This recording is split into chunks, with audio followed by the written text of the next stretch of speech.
Welcome back, everybody. As we're all getting ready for the end of the year, I'm sure a lot of you are feeling that end-of-year pressure. Yeah, you know that feeling. Yeah, like you're about to head out on vacation, but your mind's still racing. Still racing. Thinking about deadlines, to-do lists. It's hard to shut it off. It really is. So, Today, we're going to dive deep into some practical strategies to actually disconnect yeah. so you can return to work refreshed. Refreshed and more creative. More creative, exactly. That's a good goal. And these aren't just any random tips we found online. No. These are backed by neuroscience. That's right. We'll be exploring the work of Marynês Pereira, Oh, interesting. a leading expert in Neurobusiness. and emotional intelligence. Wow. She's spent over 40 years Yeah. mentoring and consulting. So she really knows what she's talking about. She does. I have to admit, Yeah. sometimes I feel almost guilty about taking time to disconnect. Oh, yeah. Like it's somehow selfish or unproductive. That's a common feeling. It is. But Pereira argues that it's actually the opposite. Oh, really? Absolutely. Okay. Disconnecting Yeah. isn't just about feeling good. It's about setting ourselves up for better performance. When we get back to work. Exactly when we return to work. So it's like an investment It is an investment. in our future selves. It really is. And Pereira's insights Yeah. from Neurobusiness explain exactly why that is. Yes. So what's the connection Right. between neurobusiness and disconnecting? Well, neurobusiness essentially applies the principles of neuroscience So- to the business world. Okay. So in this case, it helps us understand Yeah. that our brains, just like any other part of our body, need time to rest and recover. It makes sense. Right? It's like a muscle. Yeah. If you were to work out constantly without any rest, You would hurt yourself. you'd eventually burn out and injure yourself. Yeah. Right? It's the same with our brains. Same with our brains. We're constantly bombarded with information and demands. Demands and digital stimulation. Digital stimulation. Our brains don't get a chance to truly recharge. We have to unplug. Yes. So disconnecting isn't just about relaxing. No. It's actually about giving our brains the downtime they need Yeah. to function at their best. Yes. To function optimally. I like that perspective. I like that too. Pereira doesn't just tell us why disconnecting is important. Right. She provides some very practical tips Practical tips. for how to do it effectively. Yes, and I have to say, some of them surprised me. Me too. She starts with the most obvious, Okay. but often the hardest. Okay. What is it? Truly What disconnect. does that mean? No work calls. Okay. No peeking at emails. No email. And perhaps most challenging, Uh-oh. no letting your mind drift back to those projects or worries. Oh, gosh. We have to give our brains a complete break from Yeah. that constant work mode. It's easier said than done. Oh, it is. But I am curious about her other tips. Sure. What else does she recommend? Well, one of the things that stood out to me Okay. was her emphasis on immersing ourselves in nature.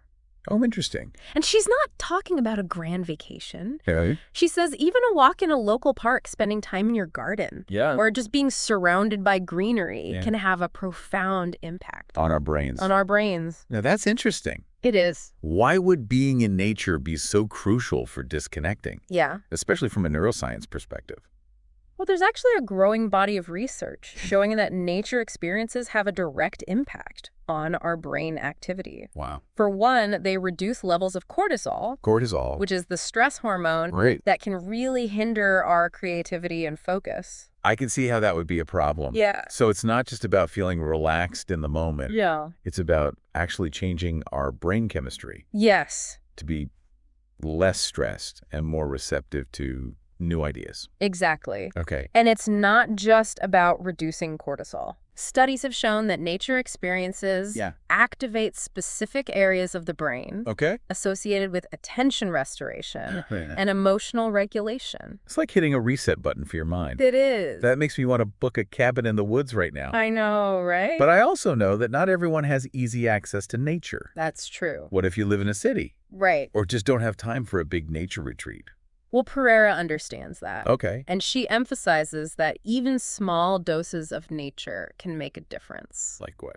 Even having a few plants in your home or office, Oh, that's good. looking at images of nature, That's doable. or listening to nature sounds Nature sound. can have a positive impact. Okay. It's about incorporating those elements into your Mhm. daily life, even in small ways. So it's not about the quantity of nature, No. but more about the intentionality Yes, of bringing it into our lives. exactly. I like that. It ties in beautifully with her next tip, Okay, what's that? which focuses on seeking out new and positive stimulation. Okay. This could be anything Okay. from reading a good book I like that. to going to a concert, Oh, fun. trying a new hobby, Yeah. or learning a new skill. Lots of possibilities. It's all about providing your brain Okay. with diverse and enjoyable experiences That help it break free. from those repetitive work patterns. This one sounds more fun And it than ditching my phone for the park. Right. I'm all for activities that spark creativity and joy. I'm with you. But what's the neuroscience behind this? Okay. Why is new stimulation so important for our brains? Well, think of it this way. Okay. When we engage in new and engaging activities, our brains have to work in different ways. Okay. We're forming new neural connections, Yeah. challenging our perspectives, and learning new things. Yeah. And this process, Yeah. what's fascinating is that it actually promotes cognitive flexibility Oh, wow. and enhances our problem-solving abilities. So it's like cross-training for your brain. It is. So you're saying that taking that pottery class or learning to play the ukulele Yes, could actually make me a better problem solver at work. you got it. I love that. And it's not just about the mental benefits. Okay. Pereira also highlights the importance Yeah. of incorporating physical activity Right. into our disconnection routine. Okay. I'm with you on this one. Right. I always feel better after a good workout. I do too. But what's happening on a neurological level when we exercise? Right? What's going on in our brains? Well, for starters, Yeah. exercise triggers the release of endorphins. Those are the feel-good chemicals. Those are amazing mood-boosting and pain-reducing chemicals. Yeah. It's like a natural high. Exactly. But it goes beyond just feeling good. Okay. Exercise also increases serotonin, Serotonin. which is key for regulating mood and sleep. Okay. And then there's dopamine, Dopamine. the reward chemical, Yeah. which gets a boost from exercise, Okay. enhancing our motivation and drive. So we're talking about fighting stress, Yeah. improving our sleep quality, Yes. and boosting our motivation all through exercise. It really is interconnected. This is starting to feel less like a vacation plan Right. and more like Uh. a total lifestyle overhaul. Well, it kind of is. Yeah. And speaking of interconnectedness, Yeah. Pereira's next tip emphasizes Okay. the importance of nurturing our social connections. Okay, our social connections. She encourages spending quality time with loved ones, Okay. whether it's friends, family, Mhm. or even your pet. Oh, I love that she includes pets. I know. Now, this is where it gets really interesting to me. Okay. How does simply spending time with people we love actually impact our brains and help us disconnect from work? That's a good question. I'm genuinely curious. You know, it is a powerful question. Well, social connection is incredibly powerful. It triggers the release of oxytocin. Oxytocin. It's sometimes called the cuddle hormone, which promotes feelings of trust, bonding, and well-being. It makes you feel good It does. to be around people you love. Exactly. And at the same time, Okay. it lowers cortisol, That's the stress hormone. that stress hormone we talked about earlier. Right, right. So it's a double whammy. It is. We're getting a dose of feel-good hormones Okay. while also reducing the stress that's been keeping our brains in overdrive. So it's like a win-win It really is. biologically. Yes, those hormonal shifts Okay. create a sense of safety and relaxation, Oh. which is exactly what our brains need To truly unwind and recharge. to truly unwind and recharge. Okay, so holiday gatherings, game nights with friends, Yes, even just cuddling up with my dog on the couch. all good. It's all good for my brain, not just my heart. Not just your heart, it's good for your brain too. This is fantastic. Yeah. I'm starting to see a pattern here. Okay. All of Pereira's tips seem to point back to creating a sense of calm Mm-hmm. and safety for our brains, Yes. allowing them to truly rest and recover. That's a great observation. And that leads us perfectly Yes. into Pereira's final Okay. and perhaps most crucial tip: All right, I'm ready. disconnect guilt-free.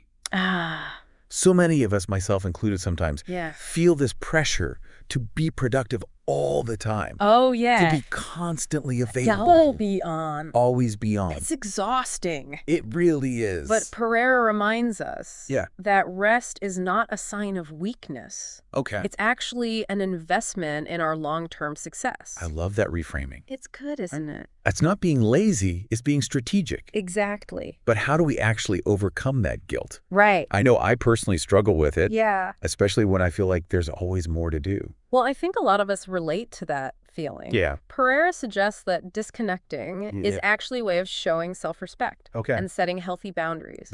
It's about saying, I value myself and my well-being enough to prioritize rest. And that will ultimately make me better at everything I do. It's like taking ownership of our time and energy. Yes. Instead of letting the demands of work dictate our every move. It's a powerful shift in perspective. It is. And Pereira argues that this mindset shift not only benefits us individually, but it can actually make us more effective leaders and teammates. It makes a lot of sense if we're constantly burnt out and stressed. Right. We're not going to be showing up as our best selves. No. Either personally or professionally. Exactly. So by embracing disconnection, we're not just taking care of ourselves.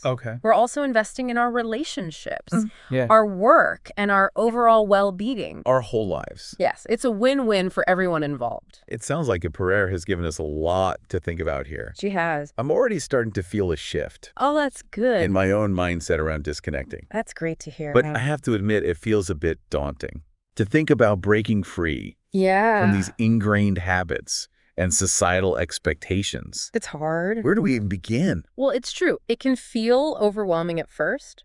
Right. But remember, you don't have to do it all at once. Okay. The key is to start small. Okay. And build from there. Like that. Pereira emphasizes the importance of awareness. Oh, awareness. Just notice how often you reach for your phone. Okay. Check emails or let your mind wander back to work. Oh, yeah. When you're supposed to be relaxing. Yeah. So step one is simply paying attention to our habits. Yes. And becoming more aware of how often we're unintentionally plugged in. Unintentionally plugged in, exactly. Okay, what then? Well, once you have that awareness, you can start setting small, achievable goals. Maybe it's setting aside 30 minutes each evening to completely disconnect from all devices. No phone, no computer. No phone, no computer, no screens. Maybe it's choosing one day a week to be a no-work day. Even if it's just for a few hours. That's doable. The key is to find what works for you and your lifestyle. And start incorporating those moments of disconnection into your routine. Small, intentional steps. Yes. It feels much more manageable.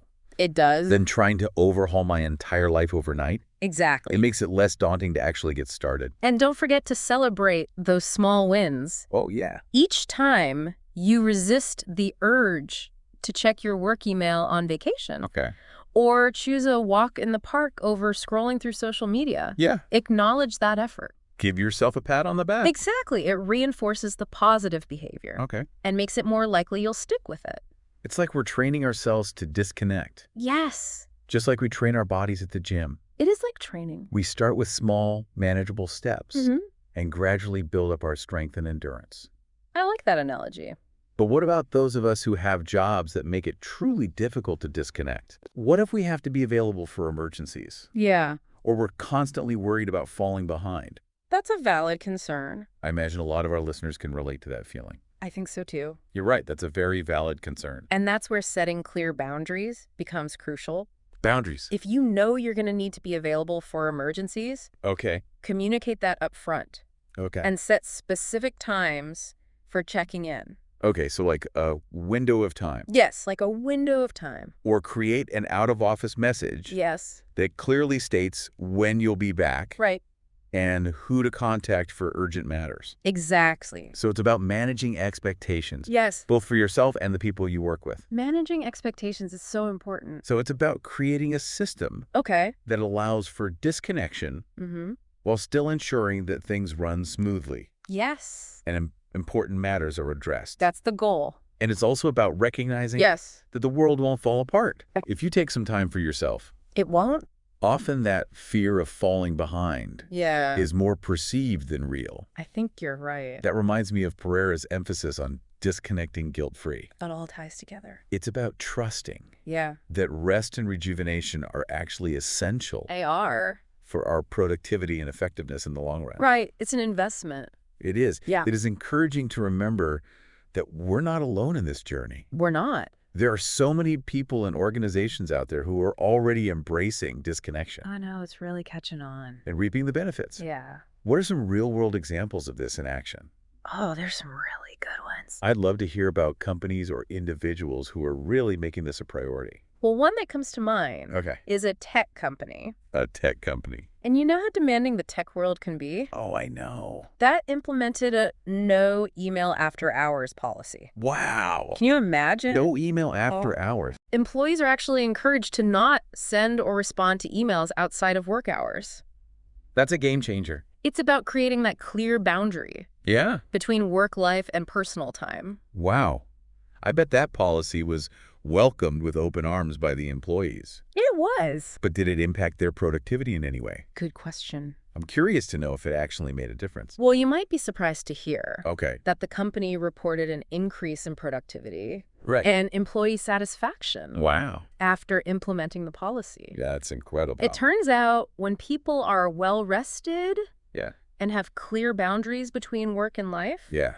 they're more focused and engaged when they are working, Good. but they're not bringing that end-of-day exhaustion and resentment into their work. Yeah. So they can truly be present and productive during work hours. I see what they're doing. Right. That makes perfect sense. It aligns with everything we've been talking about with Pereira's work. It does. It's about recognizing that disconnection isn't just a feel-good thing. No, it's not. It's actually a smart strategy for achieving long-term success, both individually and as an organization. Absolutely. Do you have any other examples that show how companies are incorporating these ideas? I do. Another example that comes to mind Okay. is a creative agency Okay, a creative agency. that encourages employees to take inspiration breaks throughout the day. Inspiration breaks. Yes. Okay, what are those? These are designated times when employees can step away from their desks Okay. and engage in activities that spark creativity. Okay. Whether it's taking a walk in nature, reading a book, listening to music, Yeah, or even visiting a museum. that sounds amazing. It is a really cool concept. I love the idea of building those opportunities for new and positive stimulation right into the workday. I do too. It's like they're proactively setting their employees up for success. They are. And the results speak for themselves. I know, it's great. The agency has seen a surge in innovative ideas and a more energized and engaged workforce. A happier workforce. Yeah, they've created a culture that values well-being and understands that sometimes the best way to be productive is to step away from work altogether. Sometimes you have to get away from it to really see it. These examples are so inspiring. They are. It shows that positive change is possible. Absolutely. We don't have to accept the always-on culture as inevitable. We can fight back. We can create a new normal where disconnection is valued and prioritized. And we should. I agree. Well said as we wrap up our deep dive into the power of disconnection. Okay. What's the one key takeaway you hope our listeners will remember? Wow, that's a tough one. What's the most important message you want to leave them with?